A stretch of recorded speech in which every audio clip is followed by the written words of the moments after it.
What's up, guys? Welcome back to another episode of Chasing Scratch. I'm your guy, Uncle Church. Thank you guys for being here today. I appreciate all my views on the previous videos. It means a lot. Thank you guys so much. Please continue to comment on those videos. Let me know what you may or may not want to see. I have been gearing this channel so far towards beginning golfers and little tips for golfers, little funny clips here and there. And that was not the intent of me creating this channel. The intent was for you guys to watch me on my journey from becoming a 10 handicap to a scratch handicap in a year. Also follow along with my weight loss journey, working out, things like that, with an occasional club review or tip video along the way. I will continue to do those, but today we're going to try to get back to the reason that we started this channel. Now, there's a few things that have kept me from making more content geared towards that. One being the weather. Guys, we had so much ice and snow here last week, and it has hung around all week because the temperatures have not gotten above freezing. So all of our roads are still terribly icy, almost unpassable, unless you're Uncle Church, who I can drive in anything. I'm just kidding. So, I've gotten out, I've gotten around, but the outside part of the practice has been impossible. The other thing, I do have a simulator. Unfortunately, it is in my warehouse that is not heated or cooled.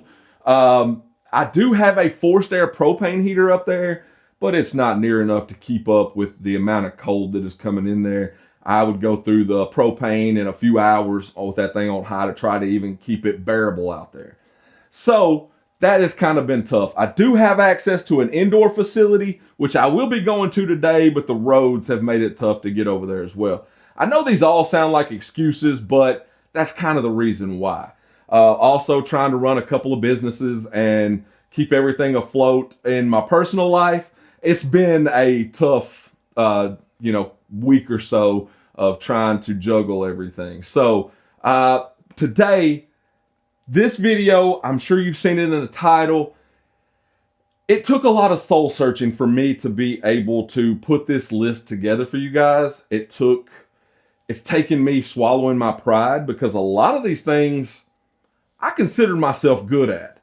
And when I started doing the soul searching, started breaking down my rounds, looking at past rounds and thinking back, I'm not as good as I thought I was.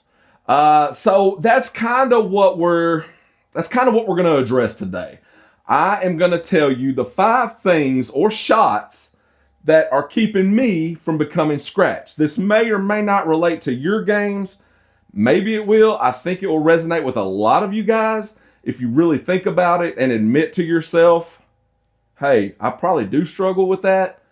That's what this video is about, okay? So we're going to jump right into it. Again, please be easy on me. If you know me, I know I thought I was good at a few of these things, and I just really wasn't. So here are the 5 reasons, guys. Number 1. This one, I started with this one because this is the toughest one to admit. I have always prided myself on being a great short game player. Putting, chipping, all that sort of stuff. When I really think about it, I do make a lot of putts. Like I hole out a lot of putts from 10, 15, 20 foot, but I started looking at it. I miss a lot of 6-foot putts, and I mean a lot. They are really ruining my rounds when you really break it down. And the reason, it's all self-inflicted, because when I do go out and practice, I practice lag putts, big long putts, trying to get it up there in that 3-foot circle. I practice the little short ones that you don't want to miss in front of your buddies, or that give yourself the snake. Some of you will know what I'm talking about on the snake. We play a little 3-putt game. I practice those so that I don't embarrass myself, and because nobody wants to miss a 2-foot putt, 3-foot putt. Nobody wants to miss that. I rarely practice 6, 7, 8-foot putts. Sorry, had to. I rarely practice those. I've got to start practicing them, because those are absolutely destroying my rounds. So, number one on this list, like I said, took a lot of soul searching, swallowing my pride to admit that 6-foot, 6, 7, 8-foot putts are destroying my round. So, that's number one. Number two, again, I just admitted that I thought I was a fantastic short game player. Now, I am I'm not going to say really good. I'm a good wedge player. I hit a lot of really good wedge shots around the green, chipping, that sort of thing. Not full wedges, but, green side, pitching and chipping, that sort of thing. I'm pretty good at it. I can usually put myself up there, 3 or 4 foot to where I have a really good chance of getting up and down. Now, where I do have a problem is when I miss the green, a lot of times, more often than not, I miss the green on the short side. And that is a round destroyer as well. They are really difficult to get up and down from, especially on a lot of the greens that I play on are really fast. So even if I hit a really good shot, I don't have enough room for it to stop in time, runs by that 6, 7, 8 foot. And you're going to miss that a lot, especially if you're not practicing those. So short-siding myself, short-sided wedges, little pitches, shots like that, that's another thing that are costing me, who knows, 2, 3 shots around maybe? Over time, it's going to make a big difference in that handicap. So, number 2, short-siding myself with wedges. Number 3, everybody's done this.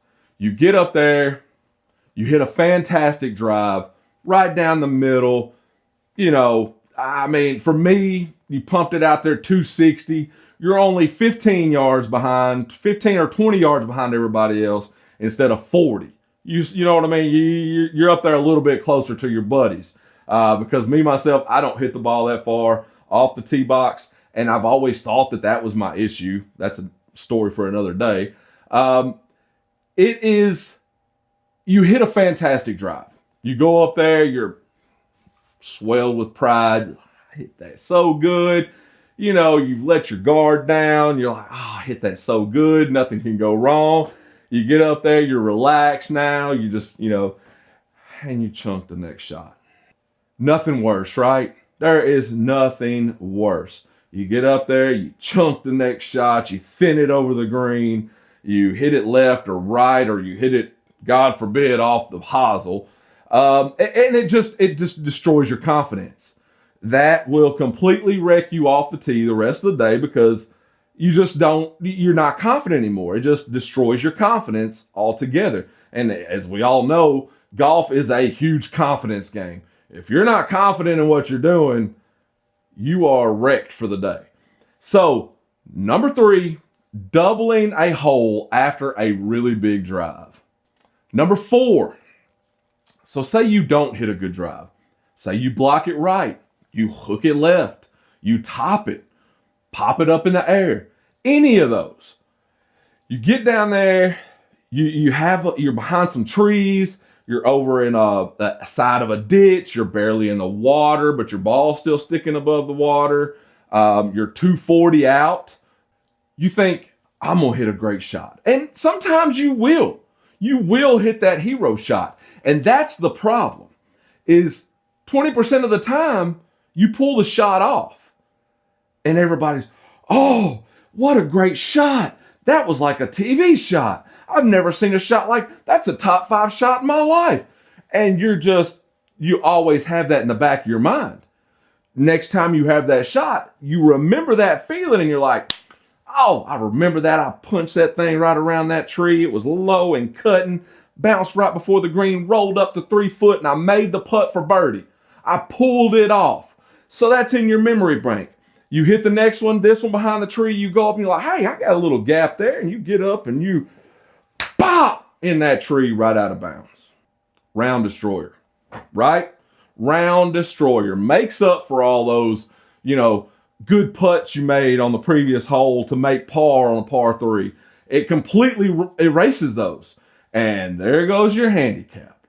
There's a reason you're not a scratch handicap. So number 4, Dumb recovery shots. You got to be smarter. Number 5, last but certainly not least, this is one of my biggest issues. It's probably second to the missed 6-footers. I am a really fast golfer. I said fast, not fat, which I'm both. I am a really fast golfer.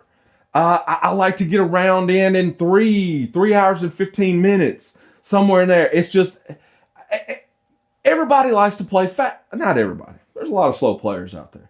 But I just enjoy playing the round fast. I don't want to wait. I don't want to hold anybody up behind me. So I play fast. That wrecks me. That wrecks me. I'll be the first to admit it, because instead of getting to a shot, going through your pre-shot routine, deciding what club you should hit, is there trouble here? Is there trouble there? Now, you can overdo that and get too much in your head, but you have to assess every shot and quickly, mind you, quickly assess, is it worth the risk? Is this shot worth the risk?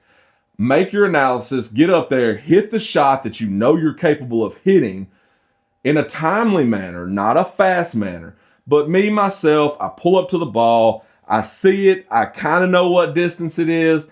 Sometimes I don't even shoot a distance with my rangefinder. I jump out, grab the first club I see, get out there, get over the ball, look at the flag, boom, I'm hitting.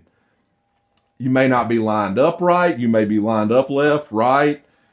Grip may be terrible, who knows? You don't see a bunker because you didn't take your time to look. That kind of thing, pre-shot routine, not taking every shot seriously and giving it the attention that every shot has to have. Every shot from the first to the last of a round goes towards your total score. Every one of them are equal, from a tap in to a 550-yard par 5 drive. Every one of them are equally as important and should be taken seriously. That, I believe, is my biggest reason that I am not closer to a scratch handicap than I am right now. That and the 6-foot putts. So that's number 5. Those are my 5 round destroyers for me, and what is keeping me from becoming a scratch handicap, in my opinion. These are going to take a lot of work. Again, they're going to take a lot of pride swallowing. When it comes to the playing fast, please don't take it as I'm telling you to play slow, because I don't know if there's anything worse than getting behind a slow golfer, especially one that gets up and dusts the shot. The next shot. So be quick, but I don't even know the word. Like, be conscious of what you got to do. Do everything in a timely manner. Get it done. Enjoy your round, but still take your round seriously. Become the best golfer that you can be. Hopefully some of these things you can address. Maybe they are destroying some of your rounds. What is keeping you guys from becoming 20 handicap down to a 10, or a 10 handicap, or a 15 handicap down to a single digit? Drop it in the comments. Let me know. I would like to know what you guys think are destroying your rounds and are keeping you from becoming a better golfer. Guys, thank y'all so much for watching this episode. Please like, comment, and subscribe, and hit that bell notification. We got a lot of really cool stuff coming. Guys, another thing, please share the channel. Please send the link out to people and have them subscribe. It would mean the world to me. There's also a Buy Me a Coffee link down below, and that helps support the channel, because I am not sponsored. Not yet anyways. We hope to get there one day. I have reached out to a few club manufacturers, and I have a few that are sending me some clubs. Shockingly, they like what they've seen so far in this short little time, and they're going to send me some products to test out for you guys. So we'll see where it goes. Again, we're going to get some on-course content. I promise you it's coming just as soon as it's not 25 degrees outside, and be able to get you guys some actual course vlogs and practice vlogs, things like that. Guys, again, can't thank you enough. You guys are the reason I do this. I love interacting with you guys, not only here, but over on Whatnot. I really enjoy doing this, guys. Thank you so much for interacting with me. Like, comment, and subscribe. Hit that bell notification and share the channel. We'll see you next time.